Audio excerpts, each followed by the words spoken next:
What's going on, everyone? Welcome back. Today, we've got another live fantasy football mock draft for you back on FantasyPros with a 12-team full PPR mock.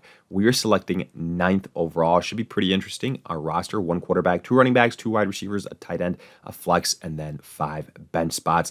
But that's pretty much it. So let's get into it. And while we wait for it to load, a quick reminder, if you enjoy, hit that like button, subscribe, give us a follow on Twitter at AllDayPigskin to continue interacting with us there.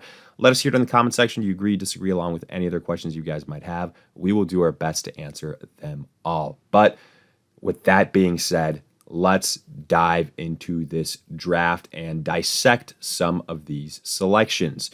So what do we have so far? We have a very running back heavy first round. The first 7 picks all running back. McCaffrey, Eckler, Bijan, Barkley, Tony Pollard, Jonathan Taylor. Actually, almost no issues with the first 6 picks. Actually lines up pretty closely to how I rank my running backs, at least at this point in time heading into the 2023 season, which, by the way, I just put out that breakdown in terms of top 30 running back rankings and tiers. So make sure to check that out. The one question mark that I have is Ramondre Stevenson this early on. I am a little bit worried about that. I think there's some other running backs here that I would rather go with. Nick Chubb, Josh Jacobs, I would go with over Ramondre Stevenson. And here I'm going to go with Josh Jacobs.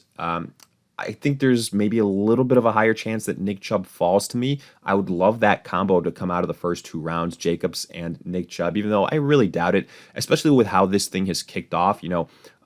With all these selections, there's built-in variability with what the computer might select, but it looks to be a running back heavy selection, at least to kick off the first round. And there's definitely going to be leagues like this. It's not going to be very often where you see Justin Jefferson last until the 108 selection. More likely than not, he'll be a top 5 pick. So the 108, him going there, very good value. But let's take advantage of it here.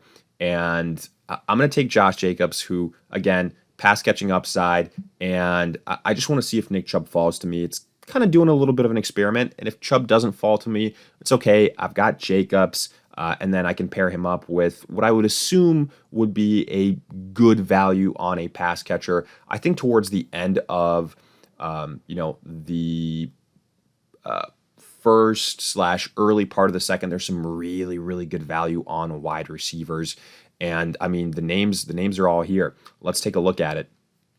And who was selected before we could make our pick. After we went Josh Jacobs, you saw Cooper Kupp, Travis Kelce, Jamar Chase. No shock there. They were all good values. You could argue about Travis Kelce, where the tight end position should be drafted, and what it means taking a tight end that early, kind of passing on some other positions. But that's, a conversation for another time. Then Nick Chubb, Tyreek Hill, and Stephon Diggs. So yeah, Nick Chubb does not make it back to us. Derrick Henry is still there, but I think Derrick Henry is just a more, worn out version of Nick Chubb on a worse offense. So I don't love that. Breece Hall at this point in time is a decent, value pick, a discount pick, if you will, because of the ACL and how people view him. But I want to go balanced here. If there was a huge run on wide receivers, or if we were picking later and CD or Devontae weren't there, I would probably go Breece Hall. But since CD is on the board, I will go that route. I will go CD Lamb and pair him up with Josh Jacobs. Just going with a very balanced approach, I would say, more so than anything. But let's see what happens here in this 3rd round. What happened within these last couple of selections. So after we went CeeDee Lamb, the 2nd round looked as follows: Derrick Henry, Breece Hall, Mark Andrews. Mark Andrews at that point in time, a little bit too rich for my blood. Devontae Adams, Joe Mixon, Kenneth Walker, AJ Brown, Travis Etienne. This is what I mean about Joe Mixon. I've said it before. I feel like I try and make a point of it when we switch up the platforms that we draft on, especially with kind of big name players with huge differences in rankings. Joe Mixon is definitely one of those guys going in the middle of the 2nd round, as opposed to in some platforms, ESPN, Yahoo, you can get him in the 4th round, which is pretty crazy. Now in the 3rd round, Amon-Ra, Najee Harris, Garrett Wilson, T. Higgins, Jalen Waddle, Aaron Jones, Keenan Allen, and Devontae Smith. So here at wide receiver, you know, if you guys have kind of been tracking along with my other mocks, you know that I really like Chris Olave. I think he's a very good PPR option.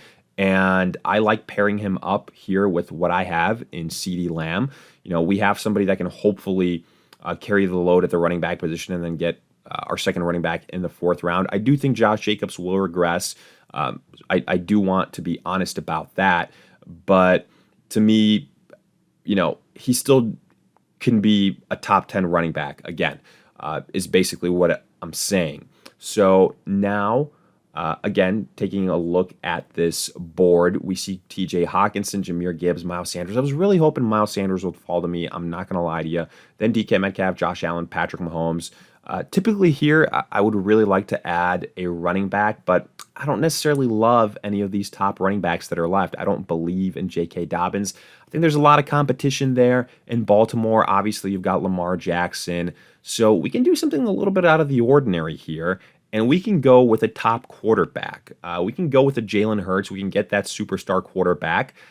You know, going to be an MVP favorite on a great offense, rushing upside as well, and then have the quarterback position being taken care of. So let's kind of switch it up a little bit, play around with taking a quarterback earlier on, even though I think if we waited 3-4 rounds, we would still be very good at the quarterback position and we'd be able to figure it out.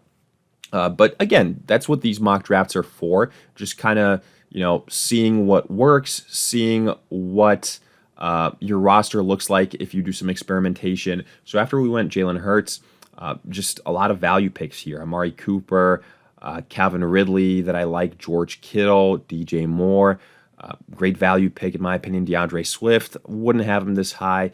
I'd probably have, you know, Dameon Pierce ahead of him, Alexander Madison. Then the last 2 picks in the 4th, Chris Godwin, Kyle Pitts, and Terry McLaurin, Debo, DeAndre Hopkins kick off the 5th round, followed by those running backs that I mentioned, Pierce, Alexander Madison, Montgomery. Then you see Marquise Brown at the 507 and then Dalvin Cook at the 508. I don't like, you know, Dalvin Cook being valued this high when he's still a free agent, when we don't know his landing spot. Same with DeAndre Hopkins. I try and point that out in, you know, in all the breakdowns that I do. So now here, we've already got 2 wide receivers. I don't think we need to force another wide receiver selection. We could go tight end. I mean, we can get the little stack, Hurts, Dallas Goedert, something like that. But I think we got to go with a running back here. And I'm going to go with the upside running back. I'm going to go with Alvin Kamara, a guy that, yes, he could be facing a suspension. Let's not lie to each other. But hopefully when he returns, because of what he can do as a pass catcher and because of his upgrade to the quarterback position, he will be a contributor and can be a top 15 running back. I mean, if he wasn't facing a suspension, I'd argue he'd be a lock as, you know, at least a mid to early 2nd round selection, even though he has kind of disappointed a little bit at the running back position these last couple of years, but I think that has a lot to do with the quarterback play that the Saints had more than anything. So, you know, I don't mind taking Alvin Kamara where we did. I don't know if he would have still been available. I'd have loved to have gotten James Conner as well, or, you know, a Rashad White. Didn't work out. Other players selected: Cam Akers, Christian Watson, Joe Burrow, Drake London, and then James Conner. So here, I think Michael Pittman becomes a good value. I know some people are worried about that Indy offense and having Anthony Richardson, his ability as a thrower of the football, but I still think Michael Pittman, the talent, wins out there. We could also, again, if we don't want to address the flex position, we could go with the tight end here. We could go with the Dallas Goedert or Darren Waller, like I mentioned, but I'm going to get the best, in my opinion, value right now. That is Michael Pittman. So let's do that, and then we'll see. I'm assuming there's going to be a run on the tight end position, but maybe not. But of course, as soon as I say that, the top 2 tight ends are selected. Sometimes that's how it breaks. But just to show you guys, yeah, it literally right after Pittman, Goddard, Darren Waller, Lamar Jackson was available in the 6th round. That's why, again, I think this is a good example of why we didn't have to take Jalen Hurts in the 4th round where we did. We could have taken a lot of other players there and, gotten pretty good value as well, and then gone quarterback in like the 6th round, right? When you look at the names that were on the board: Lamar, Justin Fields, Justin Herbert, Trevor Lawrence. In the 7th round, guys that I like: Mike Williams, I think, is a very good value pick there. Brennan Ayuk, also a good value pick. So let's see what we're working with here. Maybe a tight end. I think Evan Ingram, not a bad choice here at this juncture. Other players that I would be considering: Dalton Schultz, David Njoku. So I don't mind that. We could go Jamal Williams in the next round and get our handcuff to Alvin Kamara if he's suspended. That's not a bad little tandem. In fact, that's probably what I'll do here. I'll go tight end first.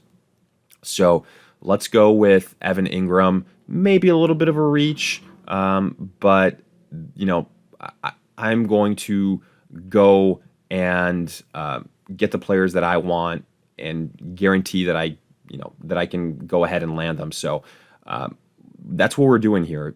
We're ensuring ourselves with that Jamal Williams selection.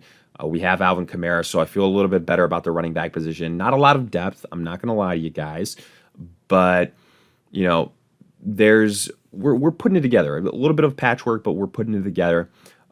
Let's see what's left at wide receiver to see if there's any really good value. So Jackson Smith-Njigba, Brennan Cooks, not bad, not bad. I think there's just a lot of targets in Dallas. We've already got CeeDee Lamb, Jackson Smith-Njigba. I do think Tyler Lockett and DK Metcalf are still going to be the top 2 guys. So I don't love that situation. I think Samaje Perine is a very interesting running back. It's not going to be a flashy pick, but if a lot of people believe that Javonte Williams is going to struggle coming back from his injury, Perine now in Denver has that pass catching ability. I think he's a really interesting guy. Jackson Smith-Njigba is still there for us. I think now it's a decent time to select him, and you could argue that, again, we could have taken him last round, but I wanted to get a little bit more running back depth, so we went that route. Here, I will go with the high upside guy at this point in time. That's basically what we're doing in Jackson Smith-Njigba. We believe that he's the most talented wide receiver to come out this year. Not necessarily the best situation, but definitely very talented. And now here, I can get a backup tight end that I like in Dalton Schultz. So let's do that. And then finally, we're going to make one last selection and wrap up this roster. So the question is, who do we go with? I think we should definitely be looking at the wide receiver position again to continue to add some more depth. I'm looking at the names. I don't mind Elijah Moore. I mean, Cleveland didn't go out and trade for him. I'm not getting another quarterback. I've already got Jalen Hurts. Running back here, nothing that I necessarily love. So yeah, I'm going to be going Elijah Moore at this point in time. And I'm curious to see the draft grade that I get. I have a feeling like it's not going to be the highest, but let's see. So we get a C grade. That's kind of what I was expecting, where my head was at as well. Personally, I wouldn't have drafted Jalen Hurts that early. I understand that Alvin Kamara is a risk because of the possible suspension. And we do have Chris Olave and Alvin Kamara both obviously on the Saints, but I do think that both those guys are arguably going to be the top 2 producers in PPR, both add a lot of value. I think we got good value in Michael Pittman, in Evan Ingram, and then in Jackson Smith, Dalton Schultz, Elijah Moore as well. So I think we built out the bench all right. But yeah, I probably agree, not our best overall draft. So, we got to return to the lab, do some more of these mocks from this 9 spot. It can be a little bit tricky, not quite at the tail end of the draft, but also, a lot of value picks are going in between your selections. But hey, let us know your thoughts. Do you agree, disagree with these picks? If you enjoyed, hit that like button, subscribe, give us a follow on Twitter at AllDayPigskin to continue interacting with us there. In the meantime, we'll see you guys in future videos.